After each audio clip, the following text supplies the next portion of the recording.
சும்மா கிடந்த நிலத்தை கொத்தி சோம்பாருலாம் எருநடுத்தி கம்மங்கரைய ஒஷ்டி கட்டி கரும்பு கொள்ளைய வாய்க்காலிட்டு செம்பா பயிரை பறிச்சு நட்டு தகுந்த மாதிரியே தண்ணி கட்டி காடு வெளியிட்டு பெண்ணே நம்ம காலம் இருக்குது பின்ன காடு விளைஞ்சா மச்சான் நம்ம காலும் கையும் தான் மிச்சம் மிச்சம். ஊர் பேர் வாச்சாத்தி. இந்த ஊருக்குன்னு ஒரு பெரிய கதை இருக்கு. ஊர் ஜனங்களோட முகத்துல தெரிகிற இந்த சிரிப்புக்கும் சந்தோஷத்துக்கும் பின்னாடி ஒரு மிகப்பெரிய வரலாறு இருக்குன்னு சொன்னா உங்களால நம்ப முடியுமா? இவ்வளோ ஆனந்தமா இவ்வளோ ஆரவாரத்தோட எல்லாரும் இப்ப எங்க போறாங்கன்னு தெரிஞ்சுக்க, அவங்களோட கதைகளை கேட்க, அவங்களோட சேர்ந்து நாங்களும் பயணிக்கணும்னு முடிவு பண்ணோம்.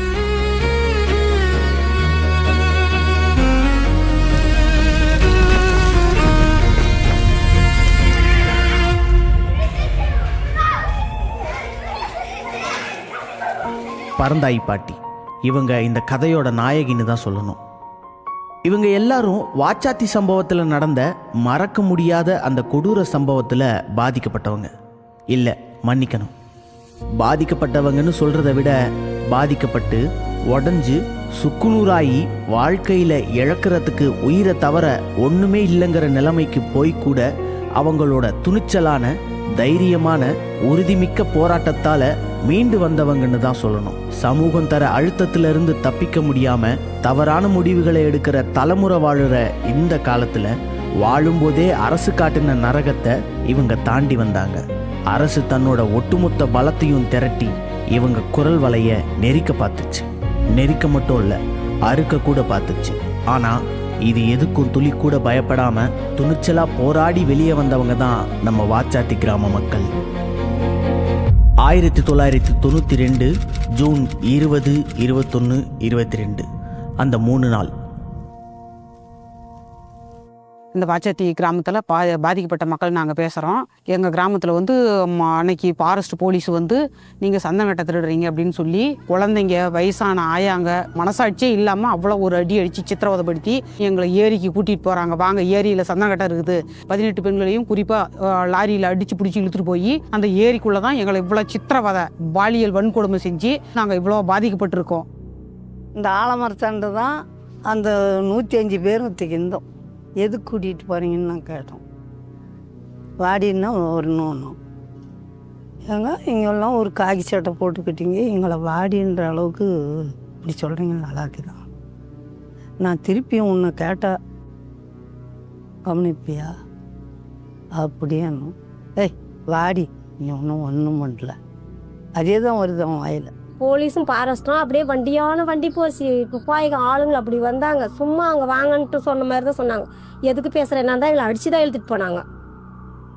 அடியில் தர்மடி அதெல்லாம் மறக்கவே முடியாது வாழ்க்கையில். ஊரில் இருந்த ஜனம், ஊர் கவுண்டருக்கு, பெருமாள் கவுண்டரு, அவருக்கு தோட்டத்தில் இருந்து அவங்கள அடித்து கூட்டிகிட்டு வந்து பாப்பாத்தி, செல்வி, லட்சுமி, குப்பு அவங்கள பூரா கூட்டிகிட்டு வராங்க அங்கேருந்து. இங்கே ஊரில் இருக்கிறவங்க, ஊரில் புள்ள குட்டி எல்லாம் அத்தனையும் இங்கே தான் வந்தோம். சித்தேரிமலை அடிவாரத்தில் பழங்குடி மக்கள் வசிக்கக்கூடிய ஒரு சின்ன கிராமம் தான் வாச்சாத்தி. இங்கே சுமார் 600 கோடி ரூபாய் மதிப்புள்ள சந்தன மரங்கள் இருந்திருக்கு. ஆசிய கண்டத்திலேயே மிக தரமான சந்தன மரங்கள். இதில் சுமார் 200 கோடி ரூபாய் மதிப்புள்ள சந்தன மரங்களை ஆளுங்கட்சியை சார்ந்த சில பிரமுகர்கள், வனத்துறை அதிகாரிகள் ஒத்துழைப்போட வெட்டி கடத்தி இருக்காங்க. மீதி இருக்கிற எல்லா மரங்களையும் சீக்கிரம் வெட்டி விற்கணும்னு முடிவு பண்ணுறாங்க. அதுக்கு இடையூறாக இருந்தது வாச்சாத்தி கிராம மக்கள். வனத்துறை, வருவாய்த்துறை, காவல்துறைன்னு எல்லாரும் சேர்ந்து ரைடுன்னு சொல்லி திட்டமிட்டு ஒரு கிராமத்தையே சூறையாடி இருக்காங்க. வயசுக்கு வந்து 3 மாதம் ஆகுது. என் பிள்ளையெல்லாம் 3 மாதம் என்னை அடி வகுத்தில் படுத்திருந்தா. 18 பிள்ளைங்களை எனக்கு முன்னால் அப்படி கதற படிச்சாங்க. சாமியை மக்களும் ஏதோ ஒன்று ஆகிடும். இந்த உயிருக்கு யார் பாதுகாப்பு அப்படின்னா, உங்களுக்கு பாதுகாப்பு இல்லை, ஃபாரஸ்ட்டுக்கு டிபார்ட்மெண்ட்டுக்கு தான் நான் பாதுகாப்புன்னு கேட்டபடி. ஃபாரஸ்ட் ஆஃபீஸ்லேயே எங்களை அடித்தாங்க, ரொம்ப புண்படுத்தினாங்க. ஊர் கவுண்டர்ன்றவங்கள வந்து தொடப்பத்தில் அடிக்க வச்சாங்க. அடிக்க மாட்டோன்னா இப்படி தான் அடிக்கணும்னு எங்களை அடிக்க வச்சாங்க. நாங்கள் நிறைய கொடுமைங்கள்லாம் அனுபவிச்சிட்டோம். சனிக்கிழமை ஆரம்பித்த இந்த கொடுமை ஞாயிற்றுக்கிழமையும் தொடர்ந்து நடந்துகிட்டே தான் இருந்திருக்கு. 10-11 மணிக்கு உங்கள் ஆட்டு கறி தான், உங்கள் வீட்டு அரிசி தான் தின்னுங்கடின்னு இவங்க தின்னு செழிச்சு அந்த எலும்பை அதிலே வாரி போட்டு அந்த குழம்புல வந்து போட்டாங்க. அந்த மணல்லே, அந்த மணலில் போடும்போது அந்த மணல்லேருந்து திறனலம்மா அந்த சாப்பிட முடியுமா? இவன் தினதை நாம் சாப்பிட முடியுமா? யானம் பானமெல்லாம் எல்லாமே ஏற்றிட்டு போயிட்டாங்கண்ணே. நாங்களாம் அழுந்தும் மலையாள ஜாதி என்னன்னு நாங்கள் உழைச்சாலங்கன்னு அத்தனை போரெல்லாம் வச்சுருந்தோங்கண்ணே. 30 ரூபாய் ஆடி அந்த ரோநாடு 30 ரூபாய். அரசாங்க அதிகாரிகளால் மொத்த கிராமமும் மீண்டு வர முடியாத அளவுக்கு சேதப்படுத்தப்பட்டுச்சு. அதில் நொறுக்கப்பட்ட பொருட்களில் அதிமுக முக்கிய பிரமுகர் வரதராஜனோட மாவு மில்லும் ஒன்று. தன்னோட தொண்டர்களை ரத்தத்தின் ரத்தம்னு அதிமுக தலைவர்கள் அடிக்கடி மேடையில் சொல்கிறதுக்கான உண்மையான அர்த்தத்தை அன்னைக்கு தான் இந்த எளிய கிராம மக்கள் முழுசாக புரிஞ்சுக்கிட்டாங்க. செயலுக்கு ஏற்றணும் ஞாயிற்றுக்கிழமை 5 மணிக்கு இந்த அடிச்சது, உங்களை பண்ண கலாட்டு, உங்களை பண்ண தொந்தரவு இதெல்லாம் போய் செயல் வாட்டர்கிட்ட சொல்லக்கூடாது. செயல் வாட்டர்கிட்ட சொன்னீங்கன்னா உன்னை இங்கேயே ஏதோ ஒரு வழி பண்ணிட்டு போயிடுவோம். அப்படி சொல்லாத இருந்துட்டிங்கன்னா செயலில் போய் ஏதோ 1 மாதம் இருந்து 2 மாதம் இருந்து கூட ஜாமீனில் வருவீங்க. சொன்னிட்டிங்கன்னா ஒருத்தர் கூட வர முடியாது. ஜெயிலில் அடைக்கப்பட்ட ஊர் மக்களில் ஒரு கர்ப்பிணி பொண்ணும் அடங்கும். அந்த பொண்ணுக்கு ஜெயிலில் ஒரு குழந்தை பிறந்ததால அந்த குழந்தைக்கு ஜெயில் ராணின்னு பேர் வைக்கப்பட்டுச்சு. அப்புறம் நாங்கள் என்ன பண்ணோம், இந்த மலைக்கு தான் ஓடி போனோம். பிள்ளைங்களை கூட்டிக்கிட்டு நான் இந்த மலைக்கு ஓடி போயிட்டேன். நாய் எப்படி வெறி நாய் தெரியும் பாரு, அப்படி தெரிஞ்சாங்க. என்ன உங்களுக்கு அப்படி எங்கள் மேலே வெறியா இருந்தால் எங்களை சாப்பிட கூட அடிச்சுட்டு போ.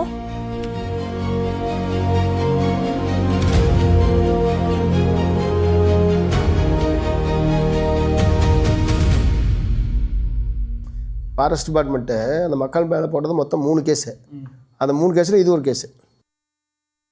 அதாவது 1992 பிப்ரவரி மாதம் 14ஆம் தேதி தான் தமிழ்நாடு மலைவாழ் மக்கள் சங்கம் என்கிற அமைப்பு முதலாக துவக்கணும். அதனுடைய முதல் அமைப்பு மாநாடு கொல்லிமலையில் நடந்தது. அதில் தான் நான் வந்து பொதுச் செயலாளர் தொடர் கே பாசாஜான் வந்து மாநில தலைவர் தேர்ந்தெடுக்கப்பட்டோம். அந்த மாநாட்டு அடிப்படையில் எல்லா மலைகள்லையும் வந்து கோரிக்கை மாநாடு அல்லது அமைப்பு மாநாடு நடத்துறதுன்னு நாங்கள் முடிவெடுக்கிறோம். அந்த அடிப்படையில் ஜூலை மாதம் 7ஆம் தேதி சித்தேரி மலை மாநாடு சித்தேரியில் நடக்குது. அந்த மாநாட்டில் இந்த கிராமத்திலேருந்து பாதிக்கப்பட்ட சில பேர் ஃபாரஸ்ட் டிபார்ட்மெண்ட்டுக்கு பயந்துக்கிட்டு அங்கே வந்து தங்கியிருக்காங்க உறவினர்கள் வீட்டில். அவங்களும் அந்த மாநாட்டில் வந்து கலந்துக்கிட்டு இருக்காங்க. அப்போ இவங்க வனத்துறையை எதிர்த்து தலைவர்கள் பேசுகிறது இதெல்லாம் பார்த்துட்டு அவங்க 2 பேர் வந்து எங்கள் ஊரில் இந்த மாதிரிலாம் சம்பவம் நடந்து போச்சு, 1 மாதமாக வீடு வந்து சுடுகாடு மாதிரி இருக்குது அப்படின்றது அந்த வந்தவங்க 2 பேரும் பேசுகிறாங்க.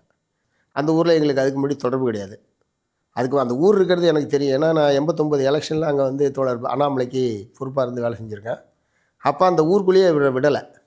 ஏன்னா முழுக்க அதிமுக தான் அந்த ஊரில். அதனால் வந்து இங்கே யாரும் உங்கள் கட்சியே கிடையாது, எப்படி நீங்கள் ஓட்டு கேட்க வரீங்க அப்படின்ற முறையில் அண்ணாமலையை திருப்பி அனுப்பிச்சது. அந்த முறையில் வாச்சாத்தின்ற பேர் வந்து எனக்கு தெரியும்.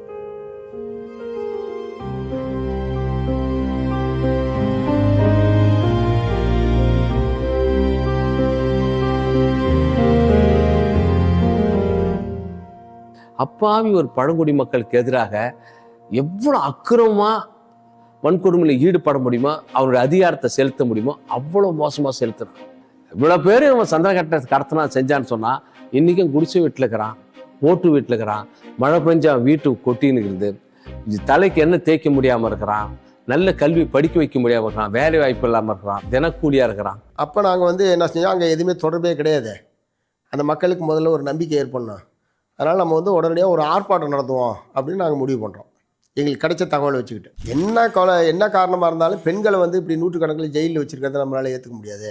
மக்கள் வாழ்கிறதுக்கான ஒரு சகஜமான நிலைமையை அரசு ஏற்படுத்தணும். இந்த 2 கோரிக்கை தான். அந்த ஆர்ப்பாட்டத்தை முடிச்சுட்டு தான் அடுத்த நாள் 14ஆம் தேதி பாச்சாத்தி கிராமத்துக்கு போகும். மனிதர்கள் அற்ற ஒரு கிராமத்தை அன்றைக்கி தான் நான் வந்து பார்க்குறேன். அப்போ நாங்கள் சுற்றி வாத்திட்டு வரும்போது தான் ஒரு அம்மா ஒரு சந்திலேருந்து பார்க்குறாங்க, சாலான்னு. இப்போ அவங்க தான் எங்களுடைய முதல் தொடர்பாளர். இப்போ அவங்க தான் எப்படிமா நீங்கள் வந்து தைரியமானு வந்தீங்கன்னு கேட்கும்போது தான், நேற்று நீங்கள் ஆர்ப்பாட்டம் நடத்தும்போது நான் அங்கே இருந்தேன் தாலுகா ஆஃபீஸில், எங்களுக்கு ஆதரவாகவும் ஃபாரஸ்ட்காரவங்கள திட்டி நீங்கள் வந்து பேசுனீங்க. இன்னொன்று காரில் கம்யூனிஸ்ட் கட்சி கொடி கட்டியிருக்கு, அவர் அண்ணாமலை எங்களுக்கு ஏற்கனவே தெரியும், அவர் எம்எல்ஏவாக இருந்திருக்காரு, அதனால தான் தைரியமாக வந்தேன் அப்படின்னு சொல்லி அவங்க சொல்கிறாங்க. இப்படி தான் அந்த ஊருக்குள்ளே ஃபஸ்ட்டு கான்டாக்டை. குடிப்பதற்கு கூட தண்ணி கிடையாது, ஒரே ஒரு 2 நாய் மட்டும் இருக்குது. அப்படியே வந்து ஒரு நரவேட்டாடனா எப்படி இருக்குமோ ஒரு கிராமம், அப்படி வந்து ஒரு பெரிய சுடுகாடு மாதிரி ஆக்கப்பட்டிருந்த ஒரு சம்பவம் தான் அது. அரசு அதிகாரிகள் கட்டி கொடுத்த விட்டு அரசு அதிகாரிகளே உடைச்ச கொடுமை அங்கே தான் பார்த்தோம். அந்த கதவு, நிலை, ஜன்னல் எல்லாமே உடைச்சிருந்தாங்க. மின்சார இணைப்பு, மீட்டர் பாக்ஸு, அந்த மின் இணைப்பு பூராவுமே அடிச்சு நொறுக்கியிருந்தாங்க. கூரையாக இருந்தால் கூரையை பிரித்து கொடுத்தாங்க, ஓடாக இருந்தால் உடைச்சிருந்தாங்க. அதே மாதிரி ஆடு மாடு முழுவதும் அங்கே அறுத்து தின்னது போக மீதியை பூரா பக்கத்தில் இருக்கிற சந்தையில் கொண்டு போய் லாரியில் ஏற்றிட்டு போய் அவங்க விற்றுட்டாங்க. அங்கே இருந்த அரசாங்கத்துடைய குடிதண்ணீர் கிணறு, அதில் வந்து இந்த ஆயில் இன்ஜினுக்கு வச்சுருக்கிற ஆயிலு, பெட்ரோலு, டீசலு, அதே மாதிரி இந்த ஆட்டெல்லாம் உரிச்சு சாப்பிட்றாங்களா அதனுடைய கழிவுகள் மொத்தத்தையும் போட்டு ஒரே இருட்டாக இருந்து நாங்கள் போய் ஜனங்க கூட்டு போய் காமிக்கும்போது, இத்தனைக்கு மத்தியானம் 3 மணிக்கு நான் பார்க்குறேன், உள்ளே எதுவுமே தெரியல. என்ன இவ்வளோ கருப்பாக இருக்குது அப்படின்னு கேட்டபோது தான் சொல்கிறாங்க, இந்த மாதிரி ஆயிலை பூரா ஊற்றிட்டாங்க, அந்த மேலே மிதக்கிற பூரா ஆட்டு தோல் தான் அப்படி மறைச்சிக்கிட்டு கருப்பாக இருக்குது. ஸோ இன்றைக்கி வரைக்கும் அந்த கிணறு வந்து பயன்பாட்டில் இல்லை. குழந்தைங்க படிக்கிற புத்தகத்தை கிழிச்சு போட்டு, தட்டு சாப்பிட்ற தட்டை நசுக்கிறது, அரிசி கேழ்வரகு அதில் மணலை கலர்கிறது, இவ்வளவும் அக்கிரமம், மனித உரிமையே பயங்கரமாக மீறப்பட்ட ஒரு சம்பவம். ஸோ ஒரு பெரிய கூட்டம், ஒரு யுத்தம் நடந்தால் எப்படி நடக்குமோ அது மாதிரி போய் ஒரு வெறித்தனமான முறையில் அவங்களுடைய வாழ்நாள் சேமிப்பு முழுவதையும் சூறையாடி விட வேண்டும் என்கிற ஒரு வெறித்தனத்தோடு அவங்க நடந்திருக்கிறத அன்றைக்கி நாங்கள் வந்து பார்த்தோம். ஒரு வாரம் பொறுத்து எப்படியோ நம்ம கம்யூனிஸ்ட் கட்சி தலைவர்களுக்கு இந்த தகவல் தெரிஞ்சு கம்யூனிஸ்ட் கட்சியிலேருந்து தோழருங்க ஊரில் வந்து பார்த்தாலே எல்லாம் ஃபாரஸ்ட் தான் ஊரில் இருக்கிற ஜனங்க எல்லாம் பயப்படுறாங்க. நாங்கள் உங்களை ஆதரிக்கிறோம், நாங்கள் உங்களை காப்பாற்ற வந்த மக்கள் தான் செங்கொடி காட்டினாங்க, இந்த செங்கொடி உங்களை காக்கும் வாங்க மக்களே அப்படின்னு சொல்லி மலை பக்கத்தெல்லாம் எங்கள் ஜனங்க ஒளிஞ்சிட்டு இருந்தவங்கள 1 மணி நேரம் 1.5 மணி நேரம் பக்கமாக போய் தோழர்கள் எல்லாம் கூப்பிட்டு கட்சி தான் நம்மளை ஆதரிக்க வந்திருக்குது அப்படின்னு சொல்லி மக்கள் வந்தாங்க. சிவப்பு கொடி நாட்டு இருக்குன்னா ஃபாரஸ்ட்டுக்கார் கிடையாது, போலீஸ்கார் கிடையாது, இது கம்யூனிஸ்ட் தான். வாங்க நாங்க தான் இருக்கோம் அப்படின்னா கூப்பிட்டாங்க. நாங்க இருக்கிறோம். கூப்பிடும் போதே அப்ப கூப்பிடும் போதே எல்லாம் ஒருத்தர் 2 பேரு பொண்ணுங்க 2ங்களும் நான் பிள்ளைங்களை கூட்டிக்கிட்டு வந்து ஆலாமரத்தான் நண்டா ஒரு 4 பேர் 2 கிழங்கு வயசானுங்க நான் எல்லாம் வந்து நண்டோம். என்ன நடந்து சமூகம் அப்படின்னு கேட்டாங்க. எல்லா சமூகம் ஓரா எடுத்து சொன்னோம். நாங்கள் விசாரிச்சுட்டு இருக்கும்போது என்ன நடந்தது ஏதுன்னு விசாரிச்சுட்டு இருக்கும்போது தான் ஒரு அம்மா வந்து கிருஷ்ணமூர்த்தியினுடைய காதில் வந்து சொல்கிறாங்க, இந்த மாதிரி ஏரியில் கூட்டு போய் பொம்பளை பிள்ளைகளை இது பண்ணிட்டாங்க. எனக்கு நான் நம்பலைன்னா இந்த பிரச்சனையை பெருசாக்கிறதுக்காக ஒரு வேளை சொல்கிறாங்களோ என்னமோ. ஏன்னா அவங்க சொல்கிறாங்க 500-600 போலீஸ் இருந்ததுன்றாங்க, பொம்பளை போலீஸ் வேறு இருந்ததுன்றாங்க. இவ்வளோ கும்பலுக்கு மத்தியில் எவனாவது போய் இந்த மாதிரிலாம் துணிச்சலாக பண்ணுவானுங்களா? சம்மந்தப்பட்ட பெண்கள் பூரா ஜெயிலில் இருக்காங்க. இப்போ இந்த விஷயம் கேள்விப்பட்ட உடனே எனக்கு அடுத்து வேறு எதுவுமே தோணலை.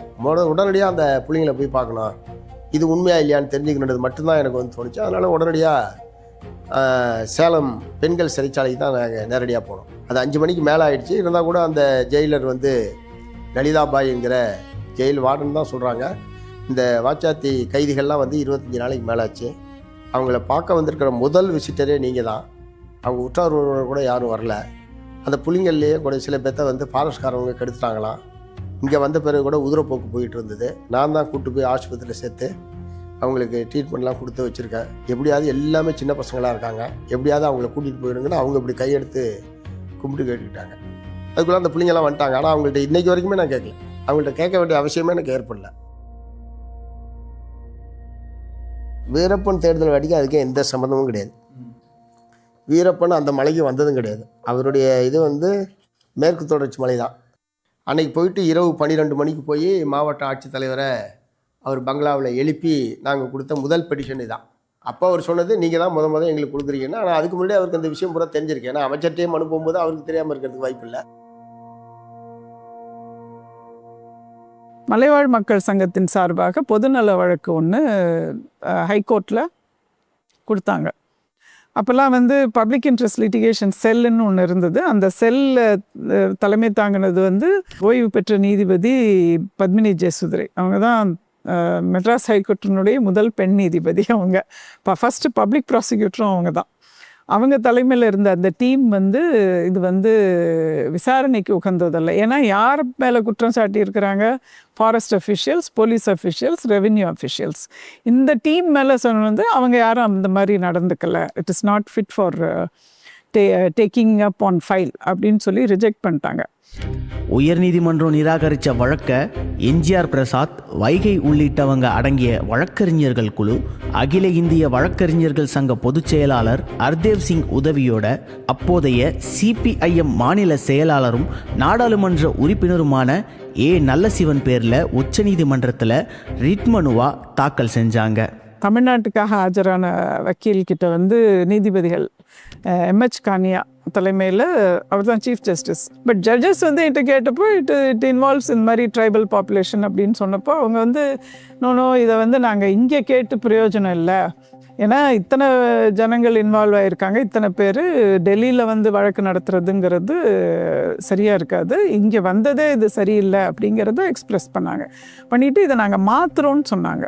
we are transferring it to Madras ஹைகோர்ட்னாங்க. என்னை பொறுத்த வரைக்கும் அந்த சுப்ரீம் கோர்ட்டில் ஃபைல் பண்ணணும்னு நினச்சதும் அதை வந்து சுப்ரீம் கோர்ட் வந்து நீங்கள் அங்கே போய் ஃப்ரெஷ்ஷாக ஃபைல் பண்ணுங்கன்னு சொல்லாமல் அதை ட்ரான்ஸ்ஃபர் பண்ணுங்க அப்படின்னு சொன்னது இருக்கு இல்லையா. நீங்கள் சட்ட போராட்டம்னு சொன்னீங்கன்னா அந்த சட்ட போராட்டத்துக்கு ஆரம்பம் இது தான். ஸோ எந்த கோர்ட்டு இதை ஹியர் பண்ண மாட்டோன்னு சொல்லிச்சோ அந்த கோர்ட்டுக்கு நீங்கள் ஹியர் பண்ணி ஆகணும்னு உச்சநீதிமன்றம் சொல்லிச்சு.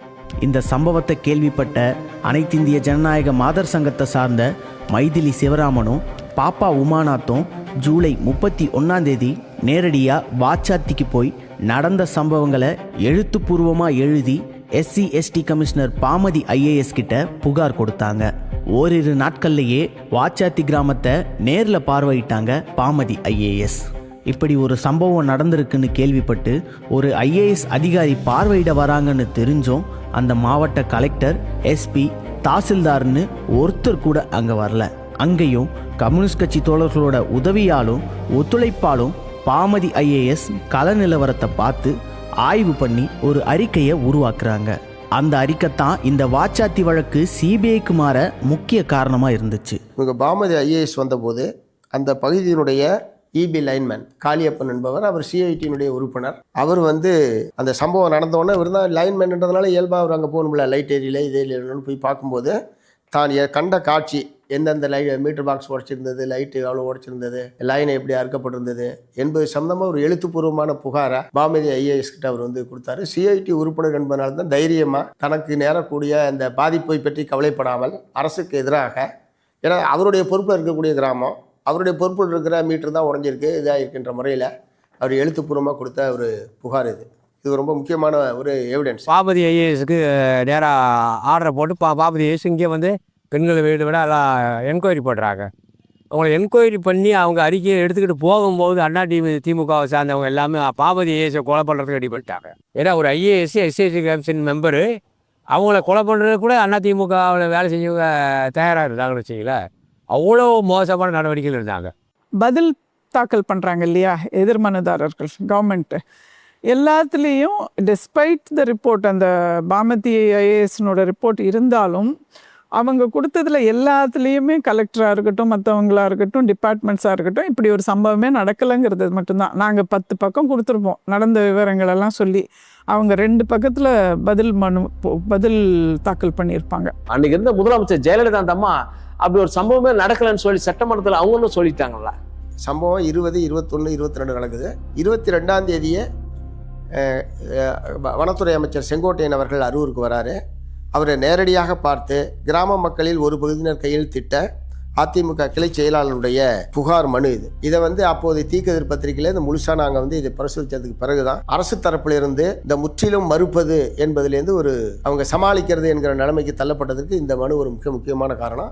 Arur police station, I think Noorullah Khan அந்த இன்ஸ்பெக்டர், அவர்கிட்ட போய் கொடுக்கும்போது அவர் ரெஜிஸ்டரே பண்ணலை. இது வந்து சம்பவம் நடந்து கிட்டத்தட்ட 2 மாதம், ஜூன் 20 22, இது ஆகஸ்ட்டில் போய் கொடுக்குறாங்க. அதுவும் நம்ம வந்து இங்கே கோர்ட்டில் ஃபைல் பண்ணுறோம். இந்த கம்ப்ளைண்ட் மேலே கம்ப்ளைண்ட் இன்னொரு FIRே போடலை. ஆனால் 20, 21, 22 நடந்திருக்குல்ல, 21 நைட்டா 20 நைட்டோ அன்னைக்கு வந்து அசிஸ்டன்ட் கான்சர்வேட்டர் ஆஃப் ஃபாரஸ்ட் சிங்காரவேலு அவர் வந்து வில்லேஜர்ஸ் மேலே கொடுத்த கம்ப்ளைண்ட் அன்னைக்கே ரெஜிஸ்டர் பண்ணிட்டாங்க 105 பேர் மேலே. 2 மாதம் கழித்து நம்ம போய் அவங்க வெளியில் வந்த பிறகு அவங்களோட போய் கொடுத்த அந்த கம்ப்ளைண்ட்டை ரெஜிஸ்டர் பண்ணல. இன்னை வரைக்கும் அது ரெஜிஸ்டர் ஆகலை அந்த எஃப்ஐஆர். ஏன்னா எந்த கவர்மெண்ட்டும் அதை வந்து நடத்துறதுக்கு முன் வரலைங்கிறது தான் ஃபேக்ட். அதுக்கப்புறம் சென்னை உயர்நீதிமன்றம் வந்து சிபிஐக்கு இந்த வழக்கை வந்து ஒப்படைச்சாங்க. மத்திய புலனாய்வுத்துறையினுடைய டிஎஸ்பியாக இருந்த ஜெகநாதன் அவர்கள் தலைமையிலான குழுவினர் வந்து நேரடியாக கிராமத்துக்கு வந்து தங்கி இது வந்து அந்த கிராமத்தில் பாதிக்கப்பட்ட மக்கள், பெண்கள் அவங்க எல்லார்ட்டையும் அவங்க வாக்குமூலத்தை பதிவு செய்தது. ஜஸ்டிஸ் அப்துல் ஹாதி அவர் தான் வந்து சிபிஐ இன்வெஸ்டிகேஷன் ஆர்டர் பண்ணார். நம்ம கேட்கவே இல்லை சிபிஐ இன்வெஸ்டிகேஷன் ஏன் ஆர்டர் பண்ணாருன்னா, அரசாங்கம் இப்படி சொல்லுது, நம்ம இப்படி சொல்கிறோம், ஆனால் அதில் உண்மை இருக்குங்கிறது அந்த ஒரு ரிப்போர்ட்டில் அவருக்கு புரியுது. 1995 மார்ச் மாதம் எஃப்ஐஆர் பதிவு பண்ணி சிபிஐ விசாரணையை தொடங்குறாங்க. விசாரணை தொடங்கின 6 மாதத்துக்கு அப்புறம் செப்டம்பர் 29 சேலம் நீதிமன்ற நீதிபதி தலைமையில் அடையாள அணிவகுப்பு நடத்தணும்னு உயர்நீதிமன்றம் உத்தரவு போட்டது. அடையாள அணிவகுப்பு அது ரொம்ப த்ரில்லிங்கான அது மட்டுமே தனியாக திரைப்படம் எடுக்கிற அளவுக்கான த்ரில்லிங்கான விஷயம். ஏன்னா இப்போ பாலியல் குற்றச்சாட்டுன்ற போது இயல்பாக அடையாள அணிவகுப்பு என்பது நடத்தணும். பொதுவாக அட்லஸ்ட் ஐடென்டிஃபிகேஷன் பரேடில் ஒருத்தருக்கு 6 பேர் இருப்பாங்க, அப்படியே மிக்ஸ் பண்ணி நிறுத்தி வைப்பாங்க, யாருன்னு கண்டுபிடிக்கணும் அவங்க. ஸோ இதில் வந்து கிட்டத்தட்ட 300 பேர் இந்த டீம். ஸோ 300னாக்கா 300 × 5ன்னே வச்சுக்கோங்க, 1500 பேர். 1500 பேரில் இந்த ஆளுங்களை கண்டறிக்கணும். ஸோ அதுக்கு வந்து பல நாட்கள் ஆகும். நம்ம பிள்ளைங்க 18 பேரும் போய் அடையாள அணிவகுப்பு காட்டணும். மாஜிஸ்ட்ரேட் வந்துட்டார், நாங்கள்லாம் போய் நிற்கிறோம், டிஎஸ்பி சிபிஐ ஆஃபீஸர்ஸ் வந்துட்டாங்க, எல்லோரும் இருக்கிறோம். அவனை ஒழுங்காக லைன்லேயே நிற்க மாட்டேன்றான். மாஜிஸ்ட்ரேட் திரும்ப சொல்கிறாரு. மாஜிஸ்ட்ரேட் சொல்கிறதுக்கு என்ன பெரிய வேணா, அதெல்லாம் அவர் ரிப்போர்ட்டில் எழுதியிருக்காரு.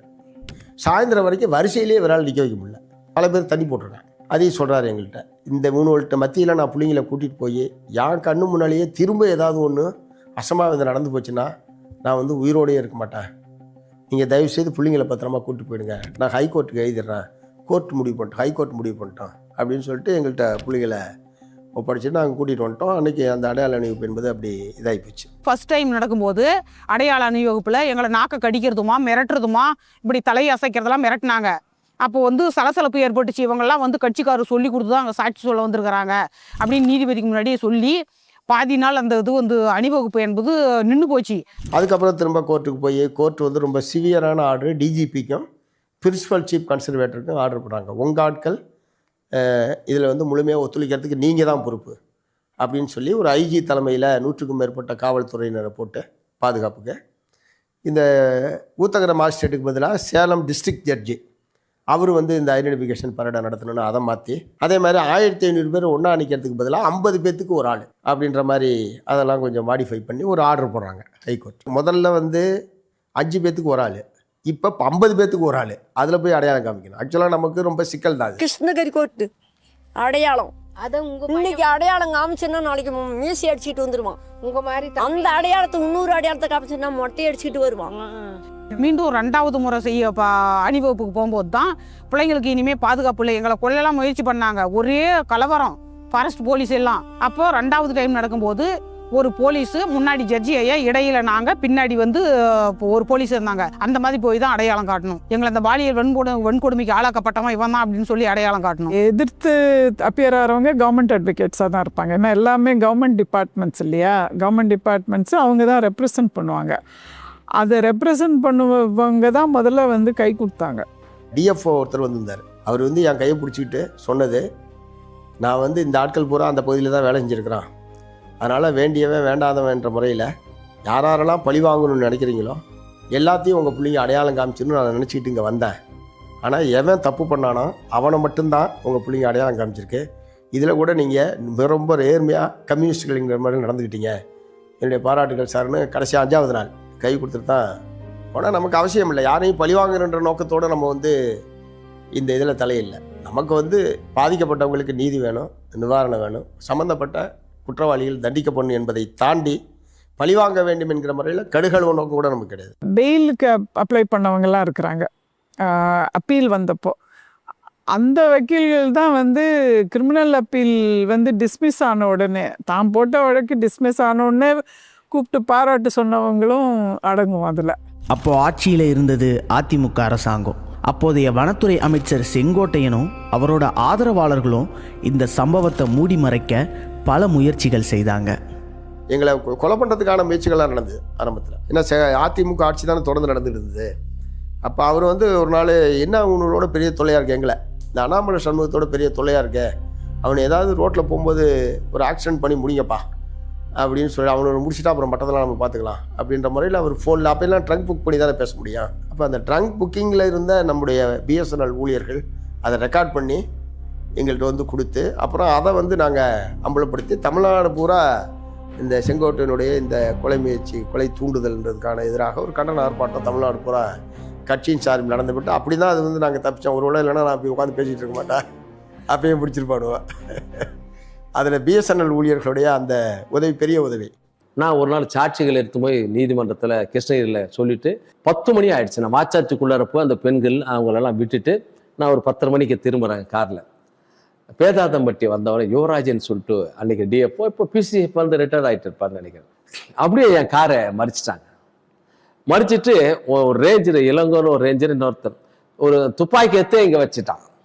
எனக்கு சுடமாட்டான்னு தெரியும், பட் மிரட்டானுங்க புது ஆளுங்க. இரவு 10:30 மணி ஆச்சு.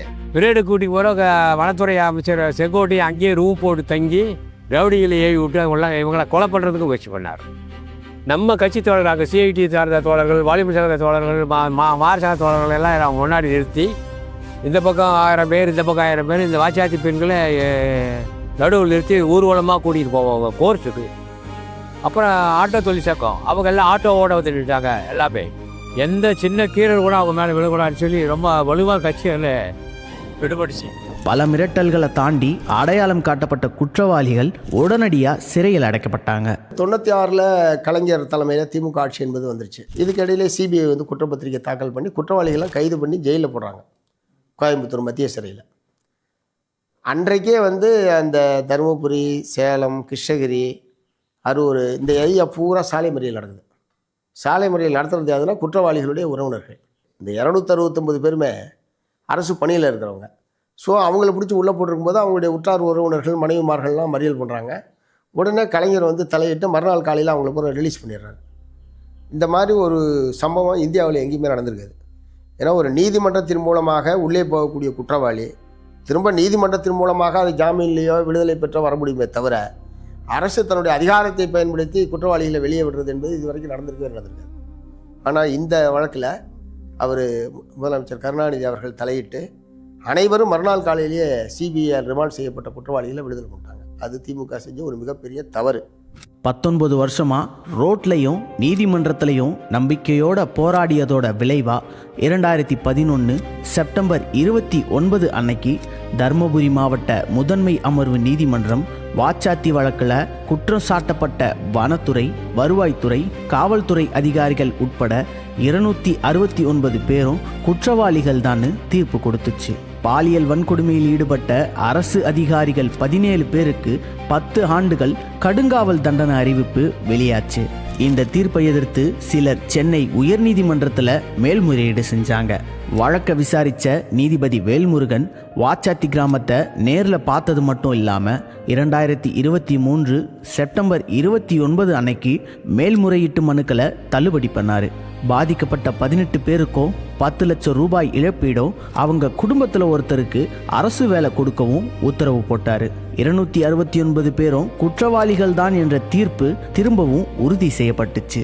பழங்குடி மக்களுக்கு இழைக்கப்பட்ட ஒவ்வொரு குற்றத்துக்கும் நீதிமன்றம் மூலமா 3 கோடிகள் வரை இழப்பீடு வாங்கி கொடுக்கப்பட்டிருக்கு.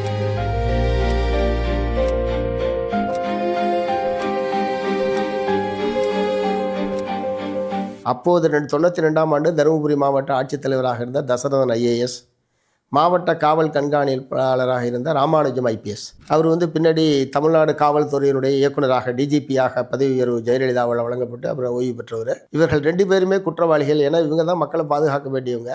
இவங்க பாதுகாக்கிறதுக்கு பதிலாக குற்றவாளிகளுக்கு ஆதரவாகவும் பாதிக்கப்பட்ட மக்களுக்கு எதிராகவும் செயல்பட்ட காரணத்திற்காக இவர்கள் மீது கடுமையான நடவடிக்கை எடுக்க வேண்டும் என்பது தருமபுரி மாவட்ட நீதிமன்ற தீர்ப்பில் இல்லாத ஒரு புதிய அம்சத்தை இவங்க வந்து இது பண்ணாங்க. பெரிய பெரிய சமூக விரோதத்தை பண்ற காரியத்தை அரசாங்கமே செஞ்சதில்ல. ஜெயலலிதாவுடைய ஒட்டுமொத்தமான அமைச்சர் அன்னைக்கு இருந்த செங்கோட்டையன் உட்பட அது நடக்கலன்னு சொன்னார். வாச்சாத்தி மலை மேல இருந்து இவரால் போக முடியாது, எங்க நல்ல சிவன் தோழரால போக முடியாது, 7 வயதானவர் அப்படிலாம் சட்டமன்றத்தில் உண்மைக்கு மாற ஒரு பொய்யை சொன்ன ஒரு செங்கோட்டை. இப்போ என்ன கேட்டாக்கா அவர் உட்பட சேர்த்து இந்த வழக்கிலலாம் கொண்டு வர வேண்டிய அவசியம் கூட இருக்குதுன்னு வச்சுங்களேன். இந்த வழக்கினுடைய வெற்றியில மிக முக்கியமானவர்கள் கதாநாயகர்கள் வாச்சாத்தி கிராம மக்கள் தான். அவங்க உறுதியாகவும் விடாப்பிடியாகவும் இந்த போராட்டத்தை நடத்துறது, சாட்சியம் அளிக்காமல் போயிருந்தால் இந்த வழக்கில் வெற்றி என்பது இல்லாமல் போயிருக்கும். பொதுமக்கள் பல பேர் நாங்கள் இந்த மாதிரி பிள்ளைங்களை இங்கே கூட்டிகிட்டு போய் இங்கே பண்ணாங்கன்னு சொல்லி சொல்கிறாங்க சிபிஐ கிட்ட இந்த வாக்குமூலம் வாங்கும்போது. அப்போ எந்த இடத்துலேருந்து பார்த்தீங்கன்னா குறிப்பிட்ட இடத்த அவங்க சொல்கிறாங்க, மலை மேலே ஒரு குறிப்பிட்ட இடத்துல பாறையில் நாங்கள் உட்காந்து பார்த்தோம். அப்போ அதே அடுத்த வருஷம் ஜூன் மாதம் 20ஆம் தேதி இதே சிபிஐ அதிகாரிகள் 2-3 பேர், மாஜிஸ்ட்ரேட்டு, எஸ்பி, டிஎஸ்பி, இவங்க 3 பேர் மட்டும் அங்கே அதே பாறைக்கு போய் உட்காந்து, ஏன்னா அந்த சன்செட் கரெக்டாக செட் ஆகுதா, அவ்வளோ டிஸ்டன்ஸ்லேருந்து பார்த்தா தெரியுமா, அதுக்காக அதே ஜூன் 20 அடுத்த வருஷம் ஜூன் 20ஆம் தேதி இவங்க அங்கே போய் உட்காந்து இவங்க ஆட்களையே சில பேர்த்த அந்த ஏரி செடிக்குள்ளே கூட்டிகிட்டு போகிறது மாதிரி இது பண்ணிட்டு அவங்க ஜனங்க சொன்னது உண்மை தான். இப்படி சந்தர்ப்ப சாட்சியங்களை வைத்த வழக்கமாக இதில் மெடிக்கல் ரிப்போர்ட் ரொம்ப முக்கியம். ஆனால் இந்த வழக்கில் மட்டும்தான் மெடிக்கல் ரிப்போர்ட்டுக்கு வாய்ப்பே கிடையாது. சம்பவம் நடந்து நம்ம போகிறது 26 நாள் கழிச்சு, சிபிஐ வர்றது அதுக்கப்புறம் 1 வருஷம் கழிச்சு, 2 வருஷம் கழிச்சு, வாய்ப்பே கிடையாது. ஸோ இந்த சந்தர்ப்ப சாட்சியங்களை வச்சு தான் ரொம்ப திறமையாக இந்த பாலியல் வலுவுறும்பு கூட்டத்தை நிரூபித்தது என்பது சிபிஐனுடைய திறமைக்கு ஒரு மிகச்சிறந்த எடுத்துக்காட்டு. அதே மாதிரி லலிதாபாயினுடைய சாட்சியம், பெண் போலீஸினுடைய சாட்சியம். ஏன்னா பெண் போலீஸ் இருக்கும்போது தான் இந்த இது நடந்ததுன்னு சொன்னாங்கன்னு சொன்னல, அவங்க சொல்லியிருக்காங்க எங்களை ஏறி கூட்டிகிட்டு போகல, எங்களை எங்கேயே நிற்க சொல்லிட்டாங்க, திரும்பி வரும்போது அந்த வண்டியை நிறுத்தவே இல்லை, நேராக கூட்டிகிட்டு போயிட்டாங்க, அதனால் அது என்ன நடந்ததுன்னு எங்களுக்கு தெரியாது, நாங்கள் கூட போகலன்றது ஒரு முக்கியமான எவிடன்ஸாக அது தைரியமாக அவங்க சொன்னாங்க. ஒரு 4-5 குற்றவாளிகள், ஒரு 4-5 சாட்சிகள், ஒரு 10-15 ஆவணங்களை விடுங்க, சாட்சிகள் இருந்தாலே சாட்சியம் மாறி மாறி சொல்லி அந்த சாட்சியத்தை ரிஜெக்ட் பண்ணுற நிலைமை சாதாரணமாக இருக்கும். ஆனால் இந்த வழக்கில் 18 பேர் மட்டும் இல்லை, 75 பேர் சொன்ன சாட்சியமும் ஒரே மாதிரி தான் இருந்தது. தொடர்ச்சி நீங்கள் சொன்னீங்க பாருங்க, 30 வருஷம் போராட்டம். அதுக்கு சொந்தக்காரர் அரூரில் இருக்கிற எங்கள் மார்க்சிஸ்ட் கட்சி, மலைவாழ் மக்கள் சங்கம், விவசாய சங்கத்தோடு தான். கிருஷ்ணமூர்த்தி, விஸ்வநாதன், HR கணேசன், B பொன்னுசாமி, இதே போல் எங்கள் பாசாஜான், இந்த ஸ்தாபகர், இந்த மலைவாழ் மக்கள் சங்கத்தை உருவாக்கியவர். இன்னும் சொல்லப்போனால் தருமபுரி மாவட்டத்தினுடைய மார்க்சிஸ்ட் கட்சியுடைய அன்றைக்கு இருந்த தலைவர் ஹரிபட்டு, KC கிருஷ்ணன், அவங்கெல்லாம் பெரிய அளவுக்கு இந்த இஷ்யூவை முதல் எடுப்போம். எங்கள் நல்ல சிவன் முன்னாள் மாநில செயலாளர், பொலிட் பீரோ மெம்பராக இருந்தவர், பாராளுமன்ற உறுப்பினர், அவர் தான் முத பாராளுமன்றத்தில் இதை கொண்டு போய் சேர்த்தவர். இவனை தவறு பண்ணியிருக்கான நிரூபிக்கிறதுக்கு எங்கள் சமிக்கராஜ் இளங்கோ, இப்படி சுப்ராம், எப்படி ஒரு வழக்கறிஞர் ஒரு பிரிவு, K பாலகிருஷ்ணன், விவசாய சங்கத்துடைய மாநில செயலராக இருந்தவர், மறைந்த எங்கள் மைத்திரி சிவராமன், அதுக்காக பெரிய எஃபெக்ட் எடுத்தவங்க. பாமதி IAS அந்தமாக கூட முதல் சாட்சியாக எங்களுக்கு சொன்ன ஒரு அரசு அதிகாரி. இந்த இடைப்பட்ட காலத்தில் பல லட்சக்கணக்கான ரூபாய்கள் இந்த வழக்கை நடத்துவதற்கும் அந்த மக்களை பாதுகாப்பதற்கும் நம்ம செலவழிக்க வேண்டியது. இந்த எல்லா நிதியையுமே தமிழ்நாட்டிற்கு கூடிய பொதுமக்கள் தான் வழங்கியிருக்கிறார்கள். இதுவரைக்கும் வாச்சாத்தி வழக்குக்காக நாங்கள் எந்த கடனும் படலை, கடனே இல்லாமல் பொதுமக்கள் வழங்கிய நிதியில் தான். அதற்காக அவ்வப்போது இந்த மாதிரியான வாச்சாத்தி மக்களுக்கு நீதி கிடைக்க நிதிதாரியர் என்கிற முறையில் இந்த நோட்டீஸ் வெளியிட்டு இதன் அடிப்படையில் தான் நம்ம நிதி வசூல்படி தான் இந்த வழக்கை நடத்தியிருக்கோம். அம்ப்ரோஸோட கான்ட்ரிபியூஷன்லாம் இதில் விவரிக்கவே முடியாத அளவுக்கு ஒரு கான்ட்ரிபியூஷன் அவர் தனியாக பண்ணார். அது அவர் வேலையில் இருந்துக்கிட்டு பண்ண விஷயங்கள், அது ரொம்ப முக்கியமான ஒரு அம்சம் இந்த வழக்கில். இந்த கிராமத்தை பெண்கள் உறுதியாக நின்று வெற்றிக்காக உயிரே போனாலும் பரவாயில்ல, செங்கோடி இருக்குது எங்களை காப்பாற்றுறது அப்படிங்கிற நம்பிக்கையோட பயணம் பண்ணாங்க. இறுதியாக நமக்கு மிகப்பெரிய வெற்றி கிடைச்சிருக்கு. வழக்கறிஞர் சங்க தலைவர் பேசினார். இந்த தீர்ப்பு வந்த பிறகு சென்னை உயர்நீதிமன்றத்தில் அந்த பாராட்டு விழா நடந்த போது, சென்னை உயர்நீதிமன்ற வளாகத்தில் வழக்கறிஞர்களுக்கும் போலீஸுக்கும் தகராறு நடந்தது உங்களுக்கு தெரியும். அந்த வழக்கில் இது வரைக்கும் போலீஸ்காரனை ஒரு நாள் கூட கோர்ட்டில் கொண்டு வந்து எங்களால் நிறுத்த முடியல, நாங்கள் தான் உங்களுக்கெல்லாம் நீதியை பெற்றுத்தரதுக்கு வராதுக்கிட்டு இருக்கிறோம். ஆனால் இது இவ்வளவு அரசு காவல்துறையினரை, வனத்துறையினரை, உயர் அதிகாரிகளை குற்றவாளி கூண்டில் ஏற்றி தண்டனை பெற்றதற்கு அது ஒன்றும் சாதாரண விஷயம். அதுக்கு மிக முக்கியமான காரணம் பீப்புள்ஸ் மூமெண்ட், மக்கள் இயக்கம்தான். ஒரு பக்கம் லீகல் ஃபைட்டு, இன்னொரு பக்கம் இதை விடாமல் 30 வருஷ காலமாக இதை உயிரோட்டமாகவும் மக்களுடைய மனங்களிலிருந்து அகலாமல் ஒரு மக்கள் இயக்கமாக, பீப்புள்ஸ் மூமெண்ட்டாக இதை மாற்றியது என்பது முக்கியமான விஷயம்.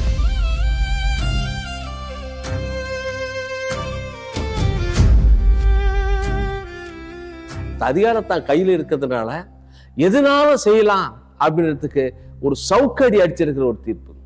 இறுதியா அந்த மக்களுக்கு நீதி கிடைக்கிற வரைக்கும் ஓய மாட்டோம். நாங்கள் நீதி கிடைச்சா தான் எங்களுக்கு தூக்கமே.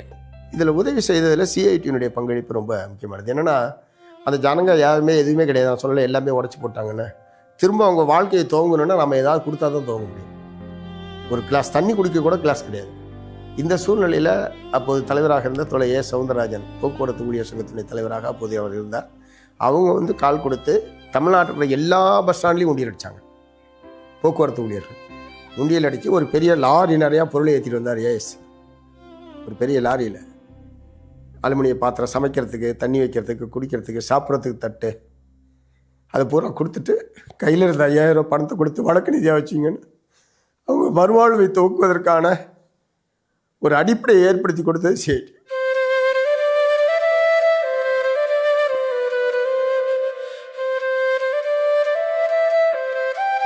இந்த தமிழ்நாடு மலைவாழ் மக்கள் சங்கமும் மார்க்சிஸ்ட் கம்யூனிஸ்ட் கட்சி இல்லைன்னா இந்த கிராமம் சுடுகாடாயிட்டு இருக்கும்.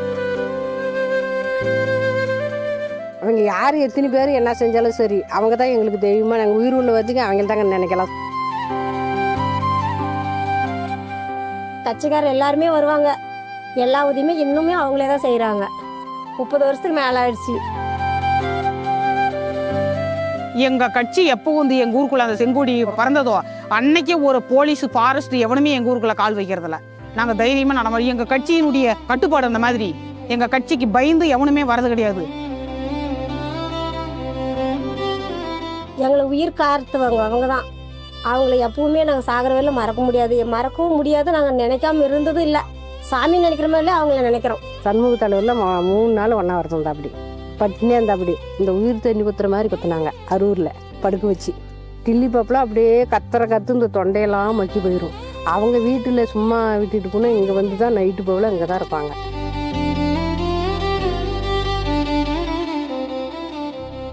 இன்னைக்கு தேதிக்கு அரசியலுங்கிறது ஓட்டுக்காகவும் பதவிக்காகவும் தேர்தல் வெற்றியை மட்டுமே இலக்கா கொண்டதாகவும் மாறி இருக்க சூழ்நிலையை பார்க்குறோம். மனிதர்களை வாக்கு வங்கிகளாகவும் கோடிகளை கொட்டி ஐடி விங் வச்சு வெற்று பிம்பங்களை தலைவர்களாகவும் சித்தரிக்கிற காலத்தில் எனக்கு ஓட்டு போட்டு முதலமைச்சராக்குங்க, எல்லாத்தையும் மாத்துறேன்னு சொல்ற கட்சிகளுக்கும் தலைவர்களுக்கும் மத்தியில் அரசியல் மாற்றங்கிறது நாற்காலியில தலைவர்கள் மாறுவது மூலமா மட்டும் நடக்கிறது கிடையாது. மக்களை அரசியல் படுத்தி அவர்கள் உரிமைகளுக்காக அவர்களே சிந்திச்சு செயல்பட்டு போராடுறவங்களா மாத்துறது மூலமா நடக்கிறதுன்னு இந்த வாச்சாத்தி வழக்கு வெற்றியும் மார்க்சிஸ்ட் கம்யூனிஸ்ட் கட்சியும் மீண்டும் ஒரு முறை நிரூபிச்சிருக்கு. நாளைக்கு அரூருக்கு கம்யூனிஸ்ட் மீட்டிங் 2 மணிக்கு லாரி வருது, எல்லாம் கோயிலுக்கு சருமாய். தாயும் தந்தையுமா எங்களை ஆதரிச்சது எங்க கட்சி தான்.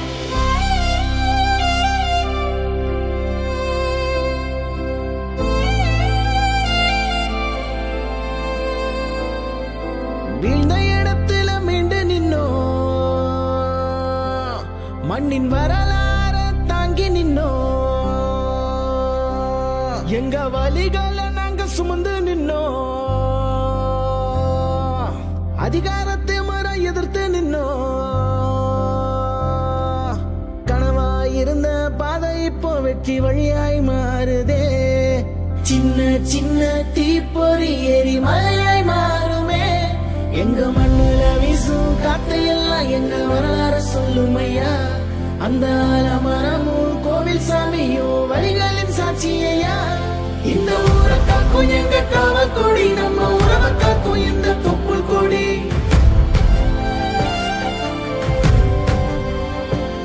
இந்த ஊரை காக்கும் எங்க காவல் கொடி, நம்ம உறவை காக்கும் இந்த தொப்புள் கொடி. அந்த ஆண்டவன் போல வந்த கொடி, இது கடைசி வர கூட நிற்கும் கொடி.